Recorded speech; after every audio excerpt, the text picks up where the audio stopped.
아무리 기술이 발달하고 사람들의 지적인 능력이 올라간다고 할지라도 사람은 결코 완벽할 수가 없어요.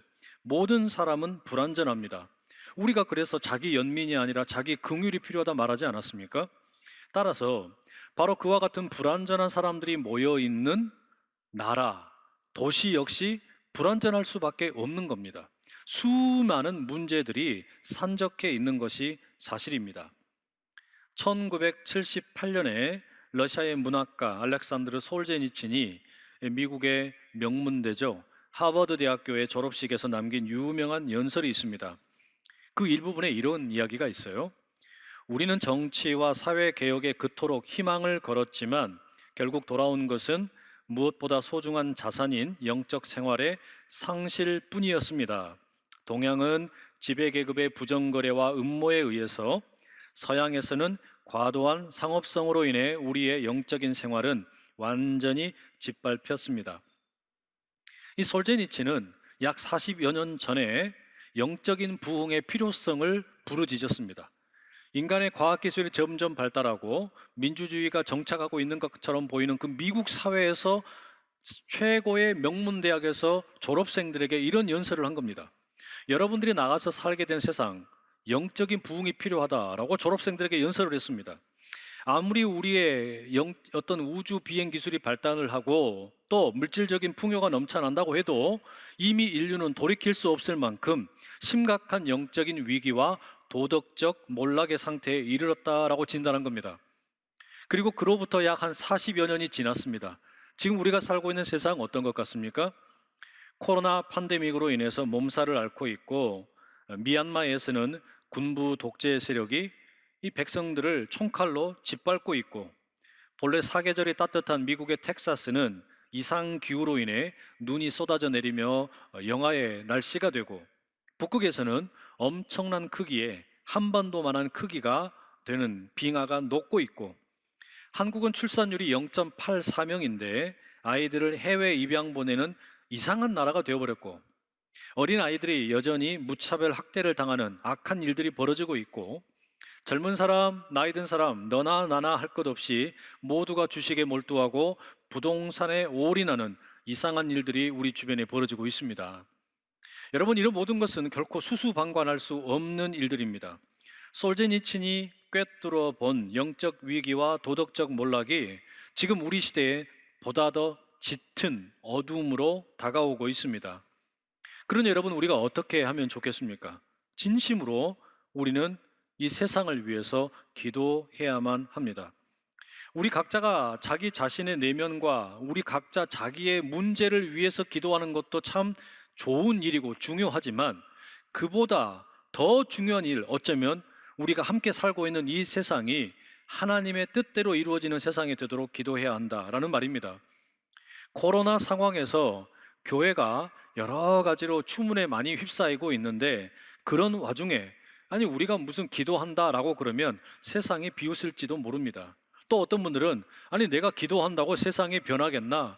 내가 기도한다 그래서 무슨 일이 일어나겠나? 그런 어떤 좌절감을 경험하실지도 모릅니다. 그러나 우리는 기도하는 사람들입니다. 교회는 기도하는 곳입니다. 때문에 우리에게 기도는 선택이 아니라 의무라는 말입니다. 바로 그런 이유를 가지고 우리가 시편 2편을 좀 함께 읽어보려고 합니다. 시편 2편은 1편과 함께 시편 전체의 서론 역할을 한다라고 말할 수 있습니다. 시편 1편의 1절과 2절이 이렇게 시작하죠. 함께 읽어보시죠. 복 있는 사람은 악인들의 꾀를 따르지 아니하며 죄인들의 길에 서지 아니하며 오만한 자들의 자리에 앉지 아니하고 오직 여호와의 율법을 즐거워하여 그의 율법을 주야로 묵상하는도다. 이 시편의 150편의 문을 여는 1편의 첫 번째 단어가 복 있는 사람입니다.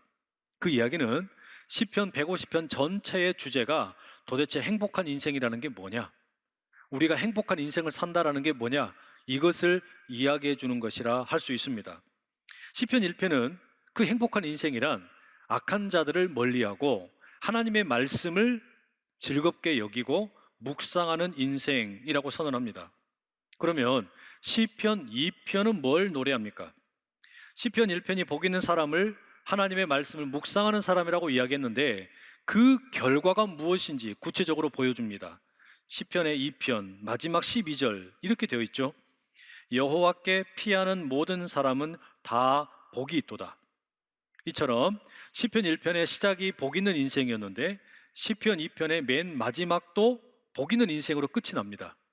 이것은 시편 1편과 2편을 종합해 볼 때 이해가 됩니다. 복 있는 사람은 악한 자들을 멀리하고 하나님의 말씀을 즐거워하고 묵상합니다. 이런 사람들의 구체적인 모습이 뭐냐? 하나님께 피하는 겁니다. 하나님께 피한다라는 것은 하나님의 통치를 믿는다라는 겁니다. 하나님께서 나 개인뿐만 아니라 온 세상을 다스리심을 믿는 겁니다. 그렇기 때문에 악한 자들의 생각을 멀리하고 하나님을 가까이 하는 것이겠죠. 다시 말하면 복 있는 사람은 하나님의 말씀을 묵상하고 하나님의 뜻을 따라 움직이는 삶을 사는데 하나님의 통치를 믿는 결과로 그렇게 한다라는 말입니다. 자, 여러분 이런 이해를 가지고 시편 이제 2편의 1절 제가 읽어드릴게요. 어찌하여 이방 나라들이 분노하며 민족들이 헛된 일을 꾸미는가? 여기 보면 이방 나라들, 민족들, 그리고 2절에 보시면 세상의 군왕들, 관원들, 이런 사람들이 언급이 됩니다. 이들은 1편 1절에 나오는 악인들, 죄인들, 오만한 자들을 가리키는 것이다 라고 말할 수 있습니다. 그런데 본문 1절은 이런 악한 자들이 세상의 권력자들이든 왕이든 이런 사람들이 하는 일을 두 가지라고 말합니다. 하나는 분노하는 일이고 또 하나는 헛된 일을 꾸미는 것이다 라고 말합니다. 그러니까 세상의 권력을 쥐고 있는 사람들이 주로 하는 일이 뭐냐면 분노하는 것과 헛된 일을 꾸민다. 그런데 여기 여러분 꾸민다는 이 말이 참 흥미롭습니다. 이 꾸민다라는 말은 우리가 너무나 잘 아는 묵상한다라는 말과 히브리어 단어가 똑같습니다. 시편 1편에서 복 있는 사람은 여호와의 말씀을 묵상하는도다 그랬잖아요. 그 묵상한다라는 단어가 이 악한 사람들이 헛된 일을 꾸민다라고 할 때 꾸민다라는 말과 똑같은 말입니다. 무척이나 흥미롭습니다. 다시 말하면 복 있는 사람이나 악한 자들이나 하는 행동이 똑같습니다. 뭐 하는 겁니까? 다 묵상을 하는 거예요. 다만 차이가 있다면 무엇을 묵상하느냐의 차이입니다. 복 있는 사람은 하나님의 말씀을 묵상합니다. 반면에 악한 자들은 헛된 일을 묵상하는 겁니다. 결국 인생의 행복은 무엇을 묵상하느냐에서 판가름 나는 것이죠. 복 있는 사람이 하나님의 말씀을 묵상해서 내리는 결론이 뭡니까? 아, 이 세상은 하나님이 통치하시는 곳이구나. 이 결론을 내립니다. 반면에 악한 사람들이 헛된 일을 묵상해서 내리는 결론은 뭡니까? 그 반대입니다. 하나님이 다스리시는 거 아니야. 우리 눈에 보이는 세상 봐라. 임금들이 다스린다. 돈이 지배한다. 이런 결론을 내리게 된다라는 말입니다. 여러분, 여러분의 인생은 무엇을 묵상하기 원하십니까? 하나님의 말씀을 묵상함으로 하나님의 통치 가운데 거하는 진정 복된 인생 되실 수 있기를 간절히 소망합니다. 또 하나 여러분, 우리가 시편 1편과 2편을 비교해 볼 때 또 주목해야 될 게 있습니다. 이 시편 1편이 복 있는 사람, 이 개인의 차원에서의 행복한 인생을 노래한다면 시편 2편은 이 공동체적인 차원에서 행복한 인생에 대한 이야기를 들려줍니다. 이게 참 시사하는 바가 많습니다. 복 있는 삶이라고 하는 것은 개인과 공동체가 분리될 수 없다는 이야기예요. 다시 말하면 내가 개인의 삶만 행복하면 이 세상은 행복하지 않든지 아무리 죄가 많든지 관심이 없다. 그래도 아무 상관없다. 이렇게 살 수 없다는 이야기입니다. 우리 개인이 개개인이 내면과 외면을 하나님에게 맡겨드리고 하나님의 통치를 경험하는 것이 반드시 필요한 것만큼이나 우리가 함께 모여 살고 있는 나라, 도시, 공동체, 일터 이런 곳 역시 뭐가 필요하다는 겁니까? 하나님의 다스리심이 필요하다는 이야기예요. 바로 그게 시편 1편과 시편 2편이 나란히 붙어 있는 이유입니다. 근데 안타깝게도 대다수의 성도분들은 시편 1편을 너무 좋아해요. 반면에 시편 2편에 대해서 별로 관심들이 많지 않습니다. 이건 당연합니다. 사람들은 자기 자신에게 직접 와닿는 것, 내 어떤 우울증의 문제, 내 어떤 감정의 문제, 이런 것들은 지금 당장 내 눈앞에 보이는 문제이기 때문에 관심이 많이 갑니다. 하지만 뭐 나라를 위해서 기도하자, 도시를 위해서 기도하자, 일터를 위해서 기도하자, 이렇게 이야기하면 그게 썩 깊게 다가오질 않는 거예요. 이런 이유 때문에 제가 이번 주부터는 중보기도에 대해서 이제 설교를 할 것이고, 그 첫 번째는 나라에 대한 중보기도에 대해서 이야기할 거다라고 제 아내한테 이야기를 했습니다. 그랬더니 그러면 재미없을 텐데, 제 아내가 그러는 거예요. 그거 분명히 재미없을 텐데. 맞습니다, 여러분. 사람들은 정말로 시편 1편에 나오는 내용처럼 개개인이 주님의 말씀을 즐거워하고 묵상함으로 누리는 그런 행복에 관심들이 많습니다. 하지만 시편 2편이 이야기하는 우리 나라, 우리가 함께 살고 있는 이 민족, 우리가 살고 있는 이 도시, 이런 것들을 위해서 기도하는 것에 대해서는 상당히 인색할 때가 많다는 말이에요. 그러나 여러분 꼭 기억하십시오. 우리가 중보 기도자가 되어야 합니다. 왜냐? 주님께서 우리에게 그렇게 살라고 명하셨기 때문입니다. 그래서 우리는 시편 2편을 통해서 인생은 홀로 경건하게 사는 것이 아니라 함께 더불어 함께 하나님의 통치를 경험하며 살아야 된다라는 것을 믿으실 수 있기를 간절히 축복합니다. 자, 그러면 이 시편의 2편을 가지고 공동체를 위해서 기도한다, 그 중에서도 특히 나라를 위해서 기도한다, 우리 대한민국을 위해서 기도한다라고 하는 거, 이게 여러분 어떻게 기도한다라고 하는 것일까요? 우선 우리가 나라를 위해서 기도한다라고 하는 것은 특정 이념에 동조하는 것이 아닙니다. 시편 2편은 우리가 살고 있는 이 세상의 권력을 수천 년 전에 이미 꿰뚫어 보고 있었습니다. 이 세상의 나라는 그 정치 체제가 어떤 것이든 근본적으로 하는 일이 뭐라고 말합니까? 분노하는 것이고 헛된 일을 꾸미는 것이다, 헛된 일을 묵상하는 것이다 라고 이야기합니다. 다시 말하면 민주주의가 되었든 공산주의가 되었든 왕이 통치하는 왕정이 되었든 공화정이 되었든 인류 역사의 어떤 정치 체제가 되었든지 간에 권력자들이 하는 일은 늘 한결같이 똑같습니다. 언제나 똑같았어요. 민주주의가 이상적인 것처럼 보이지만 이것도 답이 아니에요. 사회주의가 이상적인 것처럼 보이지만 이것도 답이 아닙니다. 그러면 왕이 다스리면 되느냐? 그것도 아니에요. 인간이 살고 있는 이 세상 가운데 어떤 정치 체제도 그 근본적으로 권력의 속성이 뭐냐? 분노하는 일이고 헛된 일을 묵상해서 하나님의 자리를 내쫓는 것이 훨씬 더 많다라는 이야기입니다. 이것은 여러분 오늘날의 여당이나 야당도 마찬가지입니다. 권력의 속성은 결코 바뀌지 않습니다. 따라서 우리 성도들이 어느 특정 이념의 기독교 신앙을 동일시하는 것은 대단히 무서운 일입니다. 위험한 일입니다. 종교가 특정 이념의 편에 너무 지나치게 편을 들게 되면 그때부터 종교가 타락을 합니다. 정치가 건강해지지를 못하게 된다라는 말입니다. 특히나 같은 공간에 모여서 예배를 드리는 성도들 가운데에도 정치적인 성향이 다른 분들이 얼마나 많습니까? 아마 100이면 100 모든 사람들이 생각이 다를 것입니다.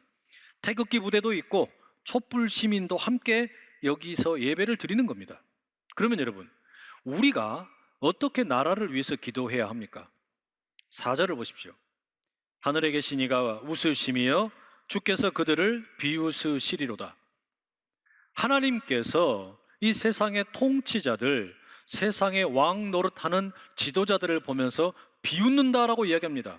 여러분, 우리가 이걸 기도해야 돼요. 하나님, 우리나라 대한민국이 하나님의 비웃음을 사지 않도록 지켜주십시오.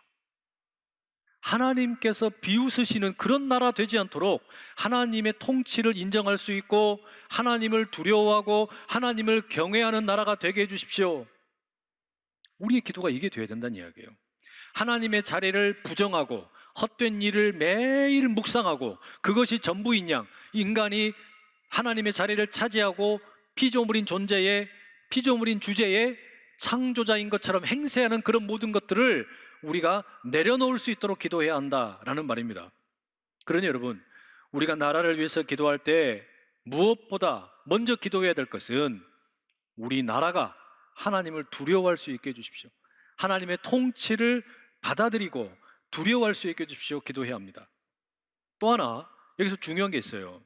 우리가 나라를 위해서 기도한다라고 할 때, 이 하나님의 통치를 위해서 기도한다라고 할 때 하나님의 통치가 세상의 통치와 다르다라는 것을 기억해야 합니다. 여러분 6절 보십시오.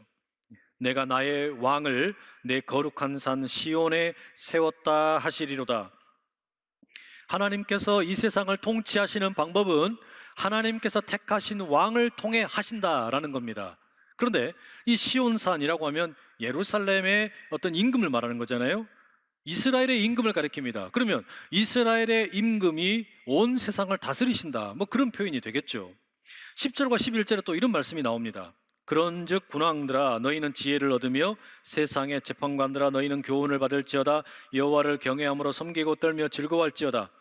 그 이어지는 12절에도 동일한 말씀들이 같은 배경에서 나오는데, 하나님을 두려워하면서 살아라 라고 하는 이 이야기는 하나님께서 세우신 임금에게 순종하고 복종하라는 이야기입니다.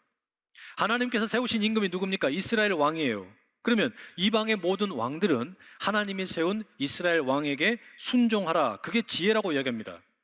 그런데 안타깝게도 시편 2편에 이런 일이 인류 역사에 한 번도 일어난 적이 없어요. 그렇지 않습니까? 우리가 성경을 통해서 다윗이 이스라엘의 성군이다, 정말 훌륭한 임금이다, 그렇게 많이 알고 있지만, 다윗이 분명 이스라엘의 최전성기를 누렸던 것은 사실이지만 그 영토의 크기나 영향력이라고 하는 것을 그 비슷한 시기에 이집트나 바벨론이나 또는 메소포타미아나 아시리아나 이런 제국들과 비교해 보면 너무나 초라해요. 이스라엘이 무슨 전 세계를 호령해 본 적이 한 번도 없습니다. 이스라엘의 임금이 온 세상 가운데 영향력을 끼쳐본 적이 한 번도 없어요. 다시 말하면 시편 2편의 선언과 실제 역사는 너무나 달랐습니다. 이스라엘의 임금이 온 세상을 다스릴 것이니까 너희 이방의 모든 나라들은 그에게 엎드려라, 입맞춤해라, 복종해라, 이렇게 이야기하는데 그런 적이 한 번도 없다는 이야기예요. 여러분, 이게 웃기지 않습니까? 이걸 우리가 어떻게 이해하면 좋겠습니까? 이 시편은 하나님의 통치 방식이 세상의 통치 방식과 다르기 때문에 이렇게 노래하고 있는 것처럼 보입니다. 무슨 말이냐? 하나님께서 이스라엘의 왕정 국가 시절에는 이스라엘의 왕들을 임명을 했지만 궁극적으로 시편 2편이 이야기하는 그 왕은 예수 그리스도를 가리킵니다. 하나님께서 예수 그리스도를 이 온 세상의 왕으로 세우셨으니 모든 사람들은 예수님에게 순종하고 엎드려라, 그 이야기가 되는 것이죠. 그렇다면 여러분, 하나님의 통치의 방식은 예수님을 통해서 구현되었다라고 말할 수 있습니다. 예수님께서 이 땅에 오셨을 때 외쳤던 그 첫 마디가 뭡니까? 회개하라, 하나님의 나라가 가까이 왔다. 하나님의 통치가 가까이 왔다. 그게 예수님의 첫 번째 말씀이었어요. 그러니 하나님의 통치가 무엇인지를 알려면 예수님을 봐야 알 수 있습니다. 그런데 예수님이 어떻게 이 세상을 다스렸나 우리가 가만히 보게 되면 세상의 임금들과 너무나 다릅니다. 한마디로 말하면 예수님의 통치 방식은 고난당하는 메시아였습니다. 고난당하는 메시아. 여러분, 세상의 군왕들이 꿈꾸는 것은 언제나 군림하는 것이고 힘과 권력으로 억누르는 거 아니었습니까? 그게 미얀마의 군부 쿠데타만 그런 것이 아니라 근본적으로 모든 인간들의 정치 체제 가운데 스며들어 있는 속성입니다. 아니, 그런데 예수님의 통치 방식이 세상과 너무나 다른 거예요. 세상이 도무지 이해할 수 없는 방식입니다. 그걸 우리가 잘 알 수 있는 게 뭐냐면 바로 이 시편 2편이 신약 성경에 예수님과 관련해서 어떻게 인용되었는가, 이걸 보면 알 수 있어요. 예수님께서 요단강에서 세례 요한에게 세례를 받으시고 그 물에서 올라오실 때 하늘로부터 음성이 들립니다. 그 음성이 시편 2편 7절의 말씀을 인용한 겁니다. 너는 내 아들이라. 세례를 받고 올라오는 예수님을 향하여 하나님께서 말씀하십니다. 너는 내 아들이라. 일종의 대관식입니다. 비둘기가 내려오고 성령이 임합니다. 예수님이 이 땅에 왕으로 대관식을 거행하는 거예요. 그리고 예수님께서 변화산에서 그 모습이 변모되실 때, 빛나는 모습으로 바뀔 때, 그때 역시 동일한 말씀이 하늘로부터 들려오죠. 너는 내 아들이라. 이렇게 여러분, 예수님께서는 분명 하나님의 아들로 이 온 세상의 왕으로 이 땅에 오셨어요. 그런데 예수님이 가시는 그 길은 어떤 길이었습니까?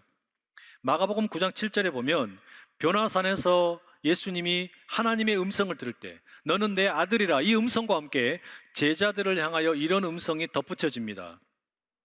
너희는 그의 말을 들으라.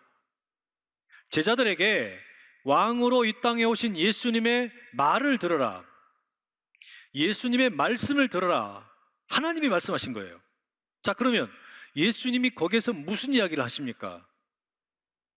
주님이 고통을 당하셔야만 하고 고난을 당하셔야만 하고 십자가에서 죽으셔야 한다라는 말씀을 하셨어요. 아니, 왕이 고통을 당한다니, 그것도 하나님의 아들이 이 땅에 왕으로 오셨는데 고통을 당하고 죽는다니, 여러분 이게 말이 됩니까? 우리가 생각하는 상식적인 통치의 방식과는 너무나 다른 거예요. 때문에 사도 바울이 고린도전서 1장 23절에서 말하지 않습니까? 십자가에서 고통당한 메시아 예수 그리스도가 유대인들에게는 거리끼는 것이고 그리고 이방인들에게는 어리석은 것이다, 이렇게 선언하고 있습니다. 맞습니다, 여러분. 하나님의 통치는 세상이 보기에 너무나 어리석은 거예요. 그러니 시편 2편에서 하나님이 세운 왕이 온 세상을 다스릴 것이니 모든 이방의 임금들은 엎드려라 선언을 하지만 아무도 순종을 안 하는 거예요. 웃기고 있네 이러는 겁니다. 사람들이 다 하나님을 배신하고 하나님의 자리를 독차지해버리고 예수님을 밀어내고 자신들이 왕 노릇하면서 군림하고 지배하고 헛된 일을 묵상하면서 살아가는 겁니다. 그러나 세상이 보기에는 미련한 통치의 방식일지 몰라도 우리는 그걸 믿는 거예요. 우리는 예수 그리스도를 믿고 예수님이 선포하신 하나님의 나라를 믿습니다. 하나님의 통치를 믿는다는 이야기예요. 그러니 우리가 나라를 위해서 기도한다라고 하는 것은 어떤 특정 정치 이념을 가지고 태극기 흔들고 기도하는 게 아니고 촛불 들고 기도하는 게 아니고, 우리가 기도하는 것은 뭐냐? 하나님의 통치가 대한민국에 임하게 해달라고 기도하는 거예요. 하나님의 통치가 이 나라 가운데 임하는 게 뭐냐? 세상의 방식으로, 억압하는 방식으로, 군림하는 방식으로, 총과 칼로 사람들을 제압하는 방식이 아니라 예수님이 그리하셨던 것처럼 사랑함으로, 낮아짐으로, 섬김으로 그런 정치가 이루어질 수 있도록 기도해야 한다라는 말입니다. 그러나 우리가 대한민국, 우리 조국을 위해서 기도한다라고 하는 것은 단지 소수의 정치 리더들을 위해서 기도하는 것으로 그치는 게 아닙니다. 우리에겐 더 큰 사명이 있어요. 우리가 나라를 위해서 기도한다라는 것은 그런 나라를 세워가기 위해서 교회가 대안사회가 되고 대조사회가 되겠다라는 선언이기도 합니다. 게르하르트 로핑크가 이런 이야기를 했어요. 그리스도인이 사회에 이바지할 수 있는 더없이 큰 봉사는 아주 간단하다. 즉, 교회가 참으로 교회가 되는 것이다. 세상 가운데 우리가 뭐 어마어마하게 많은 일들을 할 수 있을 것 같지만 가장 근본적이고 중요한 일이 뭐냐? 교회가 되는 거라는 겁니다. 근데 교회가 교회 되는 게 뭐냐? 저는 그게 기도라고 믿습니다. 교회는 기도하는 곳이에요.